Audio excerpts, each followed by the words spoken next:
বিএনপির মধ্যে যে কাদা ছোড়াছুড়ি শুরু হয়েছে, এটি যেকোনো সভ্যতা, যেকোনো ভব্যতা, যেকোনো সৌজন্যতার যে সীমা, সে সীমা অতিক্রম করে ফেলেছে।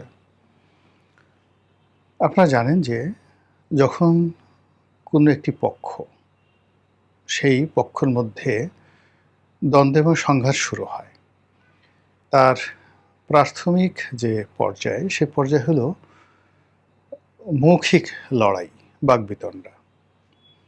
একে অপরকে ছোট করা, হেয় করা, গালাগাল দেওয়া, ঝগড়াঝাটি করা। এবং এগুলো যখন হয় তখন সাধারণত দুটো পক্ষ যখন মোটামুটি স্বাভাবিক থাকে, সামঞ্জস্যপূর্ণ থাকে, তখন সেখানে ঝগড়াঝাটি হয়। কিন্তু বিএনপি এবং জামাতের মধ্যে যে মনস্তাত্ত্বিক অবস্থা, সেই মনস্তাত্ত্বিক অবস্থায় তারা কেউ কাউকে নিজেদের সমকক্ষ ভাবেন না। বিএনপি তার বিপুল সংখ্যাগরিষ্ঠতা, তার জনপ্রিয়তা এবং দলের যে বিশালত্ব, এর পাশাপাশি অতীতে তারা বিভিন্ন সময় জামাতকে যে সাহায্য করেছে, সহযোগিতা করেছে, এটাকে তারা মনে করে এটা তাদের একটা প্রিভিলেজ বা প্রাইমা ফেসি। তো কাজেই যে কোনো সম্পর্ক তৈরি করার আগে রায় বাহাদুর, খান বাহাদুর, চৌধুরী বংশের লোকজন যখন অপেক্ষাকৃত সেই রাম শাম যদু মধুর সঙ্গে সম্পর্ক করে, তখন বারবার স্মরণ করিয়ে দেয়, এই এটা কিন্তু চৌধুরী বংশের ছেলে বা তালুকদার বংশের মেয়ে, ইত্যাদি ইত্যাদি বিষয়। তদ্রূপ জামাত এবং বিএনপির সঙ্গে যে কোনো সম্পর্কের আগেই সবাই, বিএনপির যারা লোকজন, তারা স্মরণ করে দেওয়ার চেষ্টা করেন যে আমরা না হলে তোমরা টিকতে পারতে না, আমরা না হলে তোমাদের এক্সিস্টেন্স থাকতো না, সার্ভাইভ করতে পারতে না। এই মনস্তাত্ত্বিক অবস্থা বিএনপির মধ্যে রয়েছে। আর অন্যদিকে জামাত যেটা মনে করে যে যখন বিএনপি ঐতিহাসিক সমস্যায় পড়েছিল, যখন তাদের সাথে কেউ ছিল না, তখন সমস্ত লজিস্টিক সাপোর্ট নিয়ে তারা বিএনপির সঙ্গে দাঁড়িয়েছিল। কিন্তু বিএনপি সবসময় তাদের মধ্যে একটা দাদাগিরি, ভারত যেভাবে বাংলাদেশের সঙ্গে দাদাগিরি দেখায়, বিএনপির যারা নেতৃবৃন্দ রয়েছেন তারা যে যার অবস্থানে থেকে সময় এবং সুযোগ পেলে জামাতের লোকের সঙ্গে তারা দাদাগিরি দেখিয়েছে। সেটা জিয়াউর রহমানের জমানাতে দেখানো হয়েছে, সাত্তার সাহেবের জমানাতে দেখানো হয়েছে, আর 91 থেকে আজ অবধি ক্রমাগতভাবে তারা এই দাদাগিরি দেখিয়ে চলছে। এই অবস্থা হয় না। আমরা যেখানে আমাদের জীবন, যৌবন সব কিছু সমর্পণ করি, আমরা বিশ্বাস করি, কিন্তু তারা বিজয় লাভ করার পরে, সরকার গঠন করার পরে আমাদের অবস্থাটা ভুলে যায় এবং আমাদেরকে টিস্যু পেপারের মতো ছুঁড়ে দিতে চায়, অথবা নিতান্ত পা চাটা দালাল ফড়িয়াদেরকে যেভাবে রাজনীতিতে পুনর্বাসন করা হয়, আমাদেরকে ঠিক ওইভাবেই তারা ট্রিট করে। ফলে এভাবে হয় না। আমাদের উচিত নিজের পায়ে দাঁড়ানো এবং নিজেরা যাতে সরকার গঠন করতে পারে সেভাবে চেষ্টা করে, এবং সেই চেষ্টাটি সেই 2014 সন থেকেই জামাত ক্রমাগতভাবে করে আসছে। এখন এই যে জামাতের যে চেষ্টা 2014 থেকে 2024 অবধি, কারোর সাথে সংঘাতে না গিয়ে, কারোর সাথে সম্পর্ক নষ্ট না করে, বরং সবার সঙ্গে তলে তলে সম্পর্ক করে 1, 2, 3, 4 একটা প্রক্সি সংগঠন দাঁড় করিয়ে, plan A, plan B, C, এরকম 3 থেকে 4টি প্ল্যান নিয়ে, এরপরে যতটা সম্ভব অর্থনৈতিকভাবে, সাংগঠনিকভাবে নিজেদেরকে বিস্তৃত করার যত চেষ্টা গত 10 বছরে জামাত করেছে, তার একটা বাস্তব রূপ আমরা দেখতে পেয়েছি এই 2024 সনে। কিন্তু 2024 সনে জামাতের যে প্রবলেমটা হলো, জামাত ধরেন আগের যারা প্রথম শ্রেণীর নেতৃত্ব ছিলেন বা প্রথম সারির নেতৃত্ব ছিলেন, তাদের তো অনেকে মারা গিয়েছেন, তারপরে অনেকে ফাঁসিতে চড়ানো হয়েছে। ফলে এই যে জেনারেশনটা যেটা এখন নেতৃত্ব দিচ্ছেন, তারা মূলত চতুর্থ সারির, যেটাকে টায়ার বলা হয়, স্তর বলা হয়, সেই চতুর্থ স্তরের নেতৃবৃন্দ। এখন চতুর্থ স্তরের নেতৃবৃন্দ তারা এখন শীর্ষ নেতা রূপে দায়িত্ব পালন করছেন। আর দ্বিতীয়ত, যখন একেবারে ফার্স্ট টায়ারের গোলাম আজম সাহেবদের মতো মানুষ, মতিউর রহমান নিজামী সাহেবের মতো মানুষ যে জামাতের নেতৃত্ব দিতেন, সেই জামাতের তুলনায় এখনকার জামাতের বিস্তৃতি অ্যাটলিস্ট 5 গুণ। তো কাজেই এই 5 গুণ বড় জামাতের মধ্যে হেফাজত ঢুকেছে, জামাতের মধ্যে চরমোনাই ঢুকে গেছে, জামাতের মধ্যে আওয়ামী লীগ ঢুকেছে, বিএনপি ঢুকেছে। আবার জামাতও অনেক আওয়ামী লীগ, বিএনপি, জামাত, হেফাজত এদের লোকদেরকে ডেকে এনেছে। এর বাইরে টাউট ঢুকেছে, বাটপাট ঢুকেছে, সব মিলিয়ে মানে একটা লোক যখন ক্ষমতাধর থাকে সেখানে ক্ষমতার যে লোভ এবং লালসা, এই লোভ লালসা চরিতার্থ করার জন্য যারা যারা গতানুগতিক রাজনীতি করবে তারা জামাতের রাজনীতিও করবে। ফলে কি হলো, এই ২ বছরের মধ্যে আমরা জামাতের মধ্যে অনেক বেয়াদব দেখতে পাচ্ছি, যারা প্রতিটা মুহূর্তে nuisance ক্রিয়েট করছে। জামাতের যে ভাবমূর্তি, সেই ভাবমূর্তিগুলো নষ্ট করে ফেলেছে। ২ নম্বর হলো জামাত কৌশলগত কারণে যাদেরকে হাতিয়ার হিসেবে ব্যবহার করেছে। আপনারা তো বুঝেন যে ধরুন আমার একটা হাত আছে, হাতের হাতিয়ার হলো আমি হাতে একটা কুঠার নিলাম, বন্দুক নিলাম, লাঠি নিলাম। তো জামাত এইভাবে তার প্রতিপক্ষকে দমন করার জন্য, কনভিন্স করার জন্য অনেক কিছু হাতিয়ার হিসেবে ব্যবহার করেছে। এটা ধরুন টাকা, পয়সা, প্রযুক্তি, বটবাহিনী, ইল্লু, পিঙ্কু, ধুঙ্কু, চুঙ্কু, এরকম অনেক লোককে টাকা দিয়েছে আর এদেরকে ব্যবহার করেছে প্রতিপক্ষকে উত্তেজিত করার জন্য। ফলে কি হলো, জামাত রাতারাতি যখন ক্ষমতায় চলে আসলো তখন এই সকল ইল্লু এবং পিঙ্কু, চুল্লু বুল্লু যারা আছে, চিল্লু বিল্লু যারা আছে, তারা ওনারশিপ দাবি করে বসলো। দে আর দ্য ওনার। তাদের কারণে এই জিনিসগুলো হয়েছে।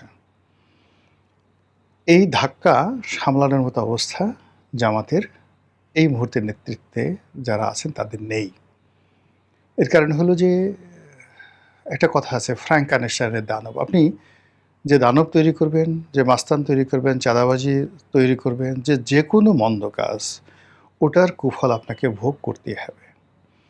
আর আপনি সারা জীবন ভালো কাজ করে ভালো কিছু সৃষ্টি করবেন, তো আপনি সেই ভালো কাজের ফলও দুনিয়া এবং আখিরাতে পেয়ে যাবেন। তো জামাত কী করলো, ছাত্রলীগকে, ছাত্রদলকে কিংবা আওয়ামী লীগের বটবাহিনীকে ফাঁকি দেওয়ার জন্য যে সমস্ত কাজকর্ম করেছে, এখন সেই কাজগুলো তাদের জন্য একটা রীতিমতো মহা ফেতনা এবং ফ্যাসাদে পরিণত হয়ে গেছে। এমন সব লোকের দায় দায়িত্ব তাদেরকে নিতে হচ্ছে যে লোকগুলোর ক্যারেক্টারিস্টিক্স আসলে জামাতের সঙ্গে যায় না, তাদের লেবাস জামাতের সঙ্গে যায় না, তাদের শিক্ষা দীক্ষা, তাদের চরিত্র কোনো কিছু জামাতের সঙ্গে যায় না। কিন্তু এই লোকগুলো, তারা বলছে তারা জামাত করছে, তাদের কাছে জামাতের অনেক গোপন তথ্য আছে, তাদের সঙ্গে জামাতের আমির, জামাতের সেক্রেটারির কথাবার্তা হয়েছে, এরকম অসংখ্য ভিডিও, অডিও কল তাদের মধ্যে রয়ে গেছে, তাদের কাছে রয়ে গেছে, এবং এইগুলো নিয়ে তারা জামাতকে রীতিমতো জিম্মি করে ফেলছে। ঠিক একই অবস্থা আবার বিএনপির। বিএনপির যে সমস্যাটা হলো, মানে যে লোক জামাতের গুপ্ত কিংবা জামাতের ভাড়া করা হাতিয়ার যারা আছে, তারা কৌশলের পার্ট হিসেবে বিএনপির সাথে যোগাযোগ করেছে, এবং বিএনপির অনেক লোকের অনেক ব্যক্তিগত কথা, তারপরে অনেক ব্যক্তিগত ভিডিও, তথ্য উপাত্য তাদের কাছে রয়েছে। এখন এই লোকগুলো জাস্ট লাইক কি বলবো, বর্গীদের মতো, ডাকাতের মতো, শয়তানের মতো এই দুটো দলকে জিম্মি করছে এবং একজনের কথা আরেকজনের কাছে বলে দিচ্ছে, এবং এই দুটো দলের মধ্যে সম্পর্কটা এখন এমন একটা পর্যায়ে চলে আসছে, এটি এখন আর বাকযুদ্ধের মধ্যে থাকছে না, এটি রীতিমতো সংঘাতের পর্যায়ে চলে গেছে।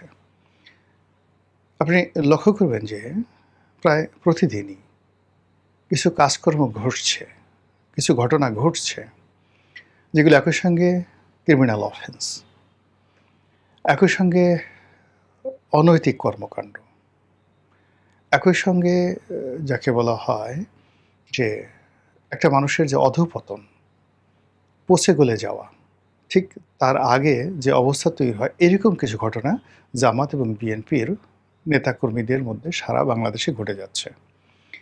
যখন এই ধরনের কোনো ঘটনা ঘটছে, এরকম একটা ঘটনা জাস্ট লাইক করোনার মতো ব্যাধি, যেখানে সবাইকে আসলে সচেতন হতে হবে, তো সেই কাজটি না করে পুরো সামাজিক মাধ্যমে যখন জামাতের বিপদ আসছে, বিএনপির লোকজন হৈ হৈ করছে, হায় হায়, খোদা গেল কই, আল্লাহ গেল কই, রাসূল গেল কই, কোরআন গেল কই, হাদিস গেল কই, আর এই জান্নাতে বসেই কাজ করে মানুষে। আবার অন্যদিকে যখন বিএনপির লোকজন কোনো কাজকর্ম করছে, তখন সবাই বলছে, আরে দেখো দেখো আমাদের নেতা কি করেছে, আমাদের নেতা তো বড় জোর একটা চুমু দিয়েছে, এ তো ডাইরেক্ট লাগিয়ে দিয়েছে, একদম ডাইরেক্ট লাগিয়ে দিয়েছে, ফাটাফাটি। এখন বিএনপি কি বলবে? বিএনপির লজ্জা আছে, শরম আছে? তারপরে অন্যান্য যে ঘটনাগুলো ঘটছে ক্রিমিনাল অফেন্স সেগুলো তো আসছেই সামনে। সব মিলিয়ে দুটো রাজনৈতিক দলের মধ্যে যে বন্ধন হতে পারত, সম্পর্ক হতে পারত, বিরোধী দল এবং সরকারি দলের মধ্যে যে একটা সুষম প্রতিযোগিতা হতে পারত কিংবা প্রতিদ্বন্দ্বিতা হতে পারত, ইভেন শত্রুতা হতে পারত। আওয়ামী লীগ এবং বিএনপির মধ্যে যে শত্রুতা, সেই শত্রুতা জামাত এবং বিএনপির মধ্যে সম্ভব নয়। ফলে কি হচ্ছে, আওয়ামী লীগ সিনারিওর বাইরেতে আছে, বিএনপি রাষ্ট্র ক্ষমতায় আছে, জামাত তথাকথিত বিরোধী দলে আছে এবং সে জানে যে কোনোভাবেই সে বিএনপির সঙ্গে গলা উঁচু করে কথা বলতে পারবে না। আবার জাতীয় পার্টির মতো তারা গলার স্বর নরম করে বিএনপির দাবিদারিও করতে পারবে না, বিএনপির সাথে ঝগড়া করবে না, ঝগড়া করতে পারবে না। এবং এখন যে অবস্থায় চলছে, এই অবস্থায় যদি আর কিছুদিন চলে, জামাতের যে অস্তিত্ব, সেই অস্তিত্ব টিকবে না, জামাত নামক দলটি থাকবে না। তাহলে কি করতে হবে, জামাতের যারা নেতাকর্মী আছে তাদের মধ্যে এক ধরনের উন্মাদনা তৈরি করতে হবে, প্রতিযোগিতা তৈরি করতে হবে। আর সেই প্রতিযোগিতা তৈরি করার জন্য তারা যেভাবে আওয়ামী লীগকে ব্যস্ত রেখেছিল, যেভাবে আওয়ামী লীগের বিরুদ্ধে ন্যারেটিভ তৈরি করেছিল, যেভাবে আওয়ামী লীগকে রীতিমতো মানসিকভাবে অসুস্থ করে ফেলেছিল, ঠিক একই জিনিস তারা, যেহেতু গোপনে এই কাজগুলো তাদের করতে হচ্ছে, প্রকাশ্যে তাদেরকে এই কাজগুলো করতে হচ্ছে। জাস্ট একটা উদাহরণ, আমি সত্য মিথ্যা জানি না, যেমন দেখা গেল, মানে বেশিরভাগ মানুষ যেটা হয়, আমাদের বন্ধু মানুষ, আমার সাথে খুব ভালো সম্পর্ক, তিনি অতি সম্প্রতি লাঞ্ছিত হয়েছেন ইটালিতে, বনিয়ামিন। বনিয়ামিনের সঙ্গে আমার ব্যক্তিগত সম্পর্ক ভালো। উনি মাঝে মধ্যে, অনেক আগের থেকেই, আরও 7-8 বছর আগের থেকেই ওনার সঙ্গে আমার টেলিফোনে কথা হয়। তারপর একবার দুবার কথা হলো, কিন্তু এই জুলাই আগস্ট বিপ্লবের সময় খুব ঘন ঘন কথা হতো এবং তিনি দেশ নিয়ে খুব চিন্তা করতেন, ভীষণ রকম চিন্তা করতেন। তো অল অন এ সাডেন তিনি অনেকটা জামাতমুখী হয়ে গেলেন, জামাতের পক্ষে গেলেন। আমি এগুলো নিয়ে আসলে ওনার সঙ্গে আমার যে কথাবার্তা হতো, রাষ্ট্র নিয়ে, দেশ নিয়ে, দেশের অবস্থা নিয়ে, রাজনৈতিক পট পরিবর্তন নিয়ে, কিন্তু ওনার ব্যক্তিগত, আমার ব্যক্তিগত এই কোনো বিষয় নিয়ে কিন্তু তার সাথে কখনো আমার কথা হয়নি। আই ফাউন্ড হিম, আমি তাকে দেখেছিলাম, একজন একেবারে ভালো মানুষ, সরল সোজা। উনি এই যেগুলো যৌনতা, কথাবার্তা, এটা অনেকটা ওয়েস্টার্ন সোসাইটির মতো, ওইখানে দীর্ঘদিন থাকতেন বা থেকেছেন। এই জন্য মানে একজনকে ডিভোর্স করা, আর একটা বিয়ে করা, তালাক দেওয়া, তারপর শেষে নারীর যৌনতাকে, মদ খাওয়া, ড্রিঙ্কস করা, 5 স্টার হোটেলে থাকা, এগুলো তার কাছে ভাত মাছের মতো।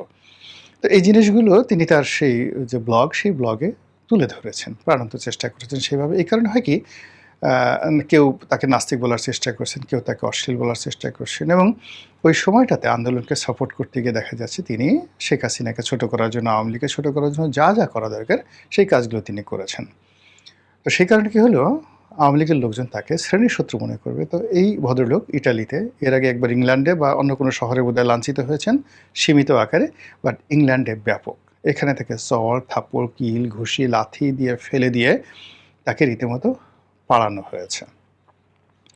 তো এগুলো নিয়ে আমি আসলে কথা বলতে চাইনি, কিন্তু হঠাৎ করে এক ভদ্রলোক, যেটা আমেরিকা থেকে মাঝে মধ্যে ব্লগ করেন, তো তিনি দেখলাম যে নিজেকে সেই যাকে বলা হয় বনিয়ামিনের মেয়ের জামাই হিসেবে পরিচয় দিচ্ছেন, এবং তিনি এত সুন্দরভাবে কথাবার্তা বলছেন, যেই কথাগুলো শুনলে 99.99% লোক মনে করবেন যে আসলে তিনি বনিয়ামিনের মেয়ের জামাই। এবং তিনি যে ভাষাগুলো ব্যবহার করেছেন, পরবর্তীতে দেখা গেল যে সেই ভাষা, মানে আমি নিজেও মনে করেছি যে আসলে মেয়ের জামাই এইভাবে কথা বলছে, কিন্তু স্যাটায়ার করে যে একটা মানুষকে শেষ করে দেয়া যায়, এটা এই ভদ্রলোকের কথার মাধ্যমে আমি এখনও জানি না আসলে সে মেয়ের জামাই কিনা। পরে কয়েকজন আবার ইউটিউবার বললেন যে না, ওই ভদ্রলোক যিনি আমেরিকান যে থাকেন, এই ভদ্রলোক, তার সঙ্গে বনিয়ামিনের সাথে সম্পর্ক ভালো না, বনিয়ামিন তাকে নিয়ে বেশ কয়েকটা ব্লগ তৈরি করেছেন, এই ছেলের বিভিন্ন অনিয়ম তুলে ধরেছেন। তো ওটারই প্রতিশোধ স্বরূপ তিনি তাকে আব্বা ডাকেন, তার মেয়ের জামাতা হিসাবে নিজেকে পরিচয় দেন।